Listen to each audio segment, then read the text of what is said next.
What is up, guys? Welcome on back to TK's Garage. And man, my comments were getting flooded. So what's going to happen when, you know, Governor Bianco becomes a thing in the state of California? And on day one, CARB gets disbanded. What happens? Oh, wonderful things. Sunshine and rainbows. We're going to talk about all that and more right after this.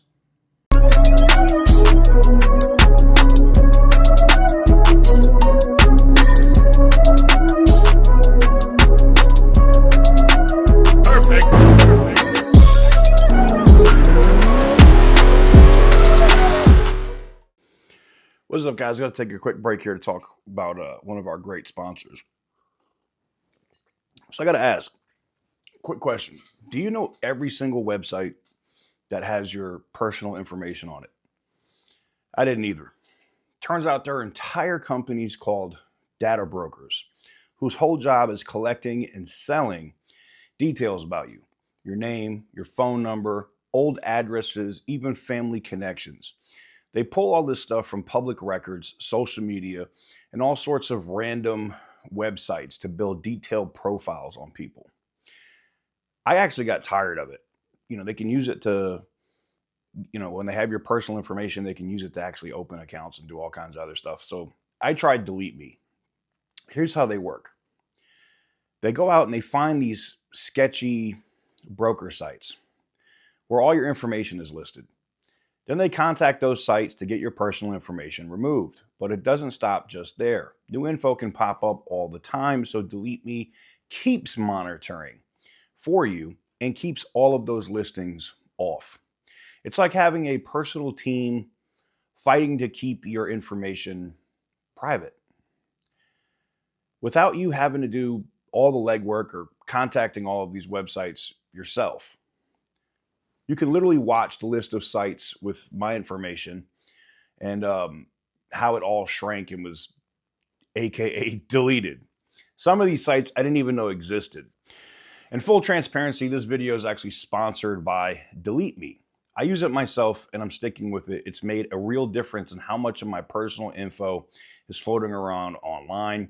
If that sounds like something you want, if you don't want all your personal information all over the friggin' internet, you can see it here at the bottom here. So be joindeleteme.com/TK Garage and get 20% off your plan. It's that simple. Major shout out to our sponsors, Delete Me, for being a consistent monthly sponsor for us, man. We truly appreciate them. And I use the service. You can see the report in the video. But getting into today's video, I had so many questions coming in the comments from the last couple of days, a couple of videos talking about this, where the leading candidate, the highest polling candidate right now in the state of California, probably will be your next governor of the state of California, has publicly stated that he would end state refs, he would end the California Air Resource Board, he would effectively get rid of all of these insane regulations on refineries, get rid of the insane money that's being wasted on, this crazy amount of money that's being collected for gasoline, bringing down your gas prices, get rid of this crazy blend BS, import some gasoline from Texas, lower DMV fees to $25. These are all things that he said. I mean, I could put the clips in here. I put them in the last two videos on it. I shouldn't have to consistently do that. But this is what he said.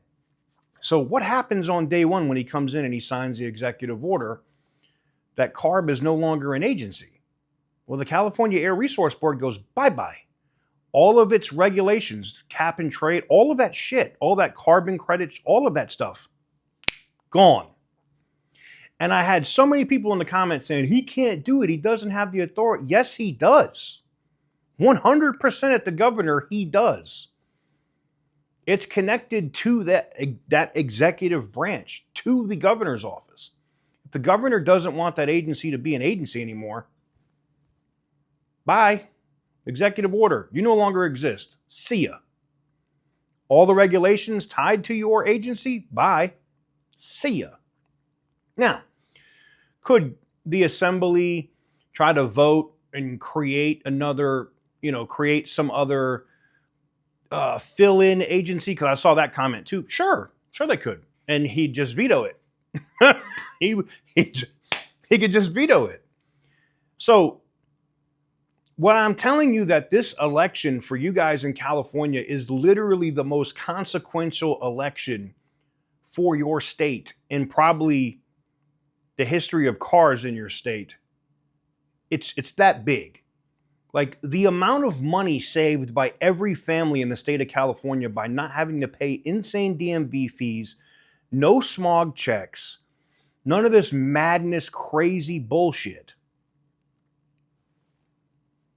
saves the average Californian family several $1,000s. I had people getting in my comments and they were like, TK, you're underestimating. You're saying it's only going to be 12 to 1,800. But he was like, I had two people. Like, I have two cars. It's instant. If they do that, instantly saves me $3,700 a year. Holy crap. A family with two cars saving $3,700 a year just by getting rid of these bullshit regulations. Guess how much more they save? More. They'll save hundreds, maybe even $1,000 more a year because of the lower gas prices. Because you wouldn't be dependent on shipping in all of this freaking gasoline from India. You wouldn't be having refineries shutting down in the state. You could truck in gasoline from states like Oklahoma and Texas and instantly lower the price of gasoline, which would be a massive bump to the economy. See, you know what's going to happen? This guy Bianco is going to win. This sheriff is going to win the governorship. And if he does exactly what he said he was going to do, the economy is going to be so stimulated and so many people are going to be trying to move back to California, especially in the car scene.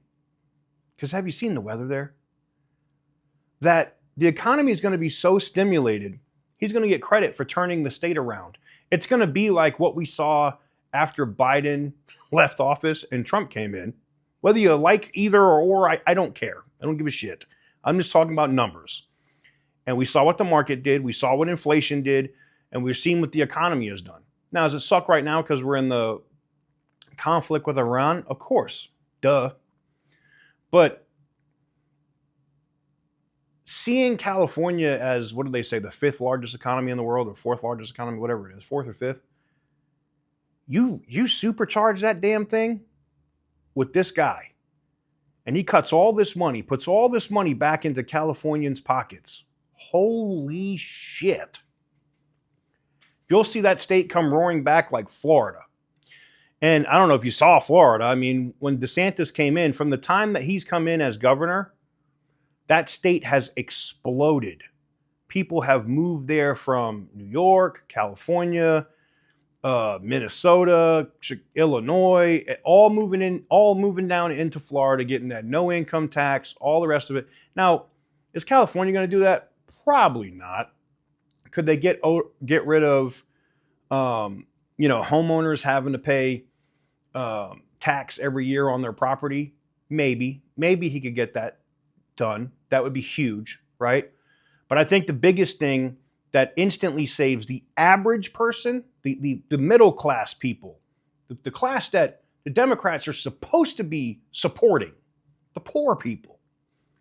The poor people in the middle class instantly get a massive bump because they no longer have to pay that bullshit at the DMV, and they no longer have to pay these arbitrary free fees to keep getting smog checks because their vehicles are old or run down or have issues. They can't pass these bullshit fairy dust friggin' greenhouse gas bullshit inspections. That's what happens. So for you guys that are asking and going, well, why is it important to me? Seriously? You wouldn't like to have an extra $2,000 or $3,000 or $4,000 in your pocket a year if you live in the state of California?